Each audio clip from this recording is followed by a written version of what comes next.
Bienvenue au cours de rattrapage. Dans cette vidéo de Terminal S, on va aborder un des chapitres les plus complexes parce qu'il utilise beaucoup les mathématiques et il faut être assez au point là-dessus. Comme on va parler notamment des lois de Newton, il faut les avoir revues donc dans une vidéo sur la cinématique que je vous mets en fiche, histoire que vous puissiez suivre. Loi de Newton et Kepler. Alors Newton et Kepler sont deux personnes différentes et n'ont pas vécu à la même époque. On va d'abord commencer par un cas général en utilisant les lois de Newton, puis ensuite on fera un cas particulier assez fréquent et donc du coup assez complet. On parlera du mouvement d'un satellite et on finira par les lois de Kepler. Donc c'est parti et il va falloir s'accrocher parce qu'il y a pas mal de maths. Généralité. Dans ce chapitre, on va étudier les mouvements plans, c'est-à-dire les mouvements en deux dimensions. L'objectif, c'est de déterminer leur accélération, leur vitesse et leur trajectoire en fonction du temps. Ouais, même si la trajectoire, c'est pas en fonction du temps. On va faire ça étape par étape. Première étape, il va falloir fixer le cadre. C'est-à-dire qu'on va définir le système étudié et le référentiel de l'étude. En plus, si on peut, on place un repère pour pouvoir mieux étudier la chose. Deuxième chose, on va faire l'inventaire des forces qui s'appliquent au système. Et tout le temps, parce que c'est pas encore au niveau de la terminale, on va négliger les frottements. Une fois cet inventaire fait, on va appliquer la deuxième loi de Newton, qui dit que la somme des forces extérieures est égale à la masse fois l'accélération. Troisième chose, là cette fois-ci, on va projeter notre résultat, donc la somme des forces extérieures est égale à la masse fois l'accélération, sur les axes X et Y le plus souvent établis. Quatrième chose, on sait maintenant que l'accélération c'est la dérivée de la vitesse. Et donc du coup, pour retrouver la vitesse, il va falloir intégrer. Ça, c'est un outil mathématique que vous n'avez peut-être pas encore vu, mais que vous allez forcément voir en terminale. Le principe de l'intégration, c'est que c'est le contraire de la dérivation. Donc si par exemple, quand vous avez la fonction x carré, vous la dérivez, ça fait 2x, la version primitive où on intègre la fonction donc 2x, ça va nous donner x au carré. Plus une constante, parce que cette constante-là, quand on la dérive, elle va donner 0. Cinquième étape, on va appliquer aux constantes justement qui apparaissent lors de la primitivisation, on va appliquer à ces constantes les conditions initiales. Sixième étape, cette fois-ci, là, on sait qu'on a la vitesse, et on se rappelle que la vitesse, c'est la dérivée de la position par rapport au temps, la dérivée du vecteur position par rapport au temps. Donc du coup, on va primitiver ces résultats qu'on a pour la vitesse pour retrouver la position, donc x et y en fonction du temps. Septième chose, on va cette fois-ci appliquer donc les conditions initiales de la position aux constantes pour pouvoir retrouver ces fameuses constantes de position. Huitième chose, ça s'arrête jamais, on va cette fois-ci avoir la trajectoire qui est en fait y en fonction de x. Pour cette étape-là, il va falloir d'abord passer par retrouver t en fonction de x et réinjecter ce t dans le y en fonction du t pour avoir y en fonction de x. Dans cette étape-là, on peut avoir une neuvième étape qui ne va pas toujours être là, mais on va nous demander par exemple la flèche, c'est-à-dire l'altitude maximum qui peut être obtenue, ou la portée, c'est-à-dire l'étendue, si c'est de la balistique, par exemple l'étendue du tir, à quel endroit ça va retomber. Ça tombe souvent, puisqu'on peut avoir le lancer d'un javelot, on peut avoir le lancer d'un poids, un ballon de rugby en chandelle, etc. Donc, on va étudier des mouvements à deux dimensions, et on est parti pour un cas assez particulier et pas si particulier que ça. Mouvement d'un système dans un champ uniforme. Ça s'applique en fait à tout mouvement qui va se situer à la surface de la Terre, puisqu'on va considérer que pour un mouvement de courte portée, on va avoir un champ de pesanteur qui est constant. Pour notre cas là, je vais prendre un cas que j'aime bien, c'est celui du lancer de poids. En fait, le lancer de poids, il est bien pratique parce qu'on a beaucoup de conditions initiales et donc du coup, ça nous donne un cas assez général. Donc, on va donner tout de suite donc, les conditions initiales. C'est-à-dire qu'on a un lanceur qui va lancer un poids, en fait, c'est une masse, une bille en métal, de 2 kg. Ce poids de 2 kg, il va le lancer depuis une hauteur de 1,80 m, la hauteur de son épaule, et une vitesse initiale de 12 mètres par seconde, en faisant un angle de 42 degrés, donc on va appeler alpha, avec l'horizontale. Donc c'est parti, on reprend les étapes une par une. Première étape, on va définir le système, c'est le poids qu'on lance. Le référentiel, c'est un référentiel terrestre. Le repère associé, c'est un repère OX, Y. On fait le bilan des forces extérieures. Ici, les forces extérieures qui s'appliquent, c'est uniquement le poids. Il n'y a que le poids. Comme le poids, c'est P est égal à mg, on va se retrouver avec mg est égal à masse fois l'accélération, selon la deuxième loi de Newton, et donc du coup que g est égal à l'accélération. La masse du coup n'influe pas, on peut lancer une masse de 2 kg ou de 800 kg, et bien on va se retrouver à avoir les mêmes choses. Voilà, c'est juste la vitesse qu'on va pouvoir imprimer qui va être différente. Troisième étape, on projette sur les axes X et Y. Une fois qu'on a projeté sur les axes X et Y, on se rend compte que G, eh bien, du coup, devient moins G est égal à AY et AX est égal à 0, puisqu'il n'y a pas d'accélération horizontale. En primitive d'accélération, on va trouver que Vx est égal à une constante, on va appeler la constante 1, et Vy est égal à moins gt plus la constante 2. Et si vous dérivez Vy par rapport au temps, eh bien, moins gt plus une constante 2, la constante 2 est égale à 0, et moins gt va donner moins g, puisqu'on va dériver par rapport au temps. On va prendre les conditions initiales, comme on l'avait dit. V0 fait un angle de 42 degrés par rapport à l'horizontale. On fait un petit peu de géométrie, et on se rend compte que Vx est égal à V0 cosinus alpha, et Vy est égal à moins gt plus V0 sinus alpha. Maintenant, on a la vitesse. Sixième étape, on primitive pour avoir les positions. X est égal à V0 cosinus alpha t plus une constante 3, et Y est égal à moins 1,5 de gt au carré plus V0 sinus alpha t plus une constante 4. On va utiliser les conditions initiales pour retrouver ces valeurs donc de C3 et C4. Alors C3, eh bien on va avoir 0 pour ce C3. Tandis que de l'autre côté, C4 par contre, c'est la hauteur à laquelle il a été lancé, c'est-à-dire 1,80 m. Du temps, x de t est égal à V0 cosinus alpha t, et c'est tout. Et y de t est égal à moins 1,5 de gt au carré plus V0 sinus alpha t plus 1,8, puisque d'ici on a décidé d'être en mètres. Maintenant qu'on a x en fonction du temps et y en fonction du temps, on va pouvoir retrouver la trajectoire. Il va falloir exprimer t en fonction de x et ainsi pouvoir réinjecter ce t dans y en fonction de t pour avoir y en fonction de x. Ça a l'air compliqué mais c'est assez simple. Si x de t est égal à v0 cosinus alpha t, eh bien t est égal à x divisé par v0 cosinus alpha. On réinjecte ceci dans notre y et on se retrouve avec cette magnifique équation là. Voilà. Il y a des simplifications qui sont possibles, puisque quand on a sinus divisé par cosinus, eh bien on se retrouve avec tangente.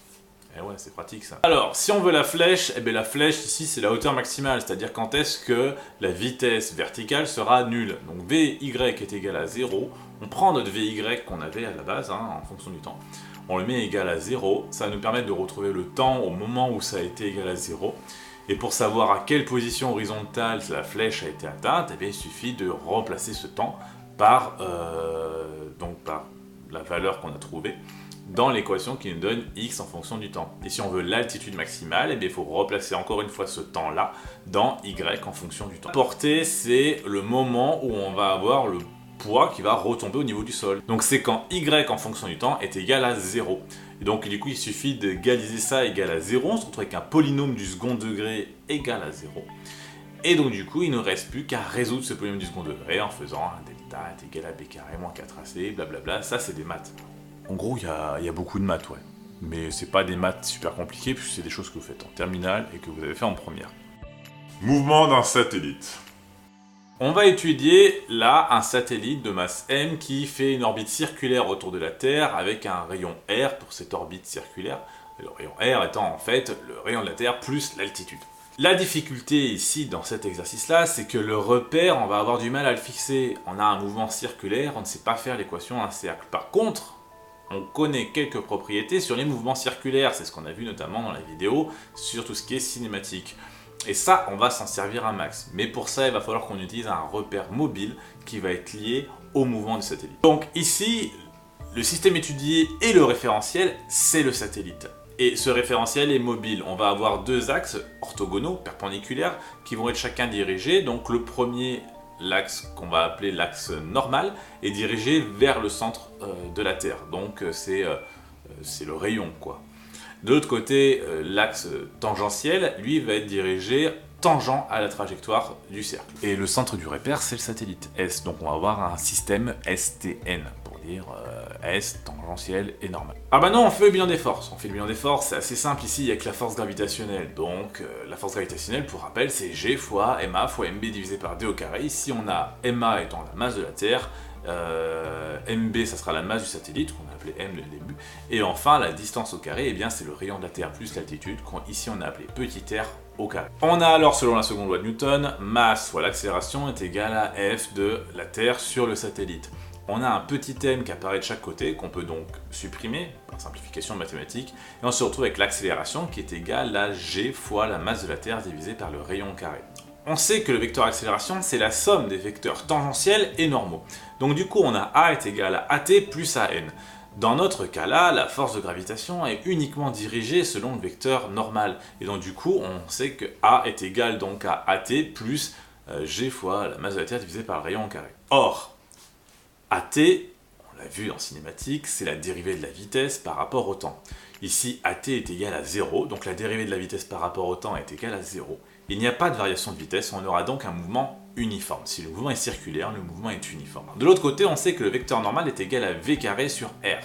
Ça a été vu en cinématique. Donc on peut égaliser comme V carré sur R est égal à G fois la masse de la Terre divisée par le rayon au carré. On simplifie un poil et on a V carré est égal à G fois la masse de la Terre sur le rayon. Et si on veut avoir la vitesse, eh bien on aura V est égal à racine de G fois la masse de la Terre divisée par le rayon. Ici donc, la valeur de notre vitesse autour de la Terre, elle dépend uniquement de la masse de la Terre et donc du rayon, c'est-à-dire de son altitude. On va pouvoir maintenant trouver la période de révolution du satellite autour de la Terre, c'est-à-dire le temps qu'il met à faire un tour. Un tour, ça correspond à 2π fois r. Et donc du coup, on peut égaliser, sachant que si la vitesse est la distance divisée par le temps, eh bien le temps c'est la distance divisée par la vitesse. Ouais, c'est ça. Donc cette période, ce temps pour faire le tour, on va l'appeler grand T, et c'est égal à 2 fois pi fois r divisé par la vitesse. Ce qui est donné après simplification que T est égal à 2 fois pi divisé par racine de G fois mt sur r. Ce qui nous donne après simplification, grand T est égal à 2 fois pi fois la racine de r au cube sur gmt. Parce qu'entre temps, le r qui était au numérateur, on l'a mis en carré pour que ça colle. Alors, il est possible de retrouver ces relations grâce aux lois de Kepler. Les lois de Kepler. On est au début du XVIIe siècle, un certain Johannes Kepler, qui était le disciple de Copernic, étudie pendant des années les mouvements des planètes autour du Soleil. Il en a déduit 3 lois qui sont toujours valables. Première loi de Kepler, ou loi des orbites. Dans le référentiel héliocentrique, la trajectoire d'une planète est une ellipse dont le centre de gravité du Soleil est un des foyers. En fait, une ellipse, ça fait comme ça et ça a 2 foyers. Si les 2 foyers sont confondus, ça s'appelle un cercle. Deuxième loi de Kepler, ou loi des aires. Segment de droite reliant les centres donc du Soleil et de la planète balaie en des temps égaux des aires égales. Ce qui veut dire assez simplement qu'en fait, si on s'éloigne du Soleil au niveau de l'ellipse, eh bien on va devoir aller plus lentement pour pouvoir balayer la même aire que quand on est assez proche, où là on va devoir aller plus rapidement. Troisième loi de Kepler, celle qui nous intéresse, c'est la loi des périodes. Pour toutes les planètes, le rapport entre le carré de la période de révolution et le cube du demi-grand axe est égal à toujours le même nombre, une constante. Ainsi, on aura t carré sur a au cube est égal à une constante. Et dans le cas d'un mouvement circulaire, ce a au cube est égal à r au cube, puisqu'on a un rayon, parce que les 2 foyers sont confondus. Alors, comme on a trouvé t précédemment, je vous rappelle, on l'a retrouvé grâce aux lois de Newton. Alors, Kepler était antérieur à Newton. On a retrouvé donc t par rapport aux lois de Newton, et ici on a t sur r au cube, donc il va falloir passer ce t au carré, t au carré sur r au cube, on passe ce t au carré, et ça nous donne donc cette relation Masterd, et si on simplifie, eh bien à la fin, on se retrouve avec cette belle relation, qui nous montre une chose, c'est que tout dépend de la masse du Soleil et de la constante de gravitation. L'avantage de la loi de Kepler, c'est qu'on peut le généraliser à tout satellite qui tourne autour d'une planète, ou principalement de la nôtre. Donc on peut aussi ainsi anticiper les mouvements de la Lune, et puis pouvoir mettre en orbite des satellites artificiels. C'est fini pour ce cours de rattrapage. C'est un des cours les plus mathématiques qu'on peut avoir en physique. Il faut en effet s'accrocher, mais honnêtement, quand on a compris, ça devient assez puissant et c'est très satisfaisant. Si vous avez des questions, vous n'hésitez pas dans les commentaires, des remarques, c'est la même chose. J'essaie de répondre assez rapidement. Pour s'abonner, ça doit être par là. Pour la playlist, ça doit être par là. Je mets ça après. Je vous laisse avec une citation de Johannes Kepler, justement, qui disait donc que l'esprit humain est fait pour comprendre de la même façon que l'œil est fait pour voir les couleurs et l'oreille pour entendre.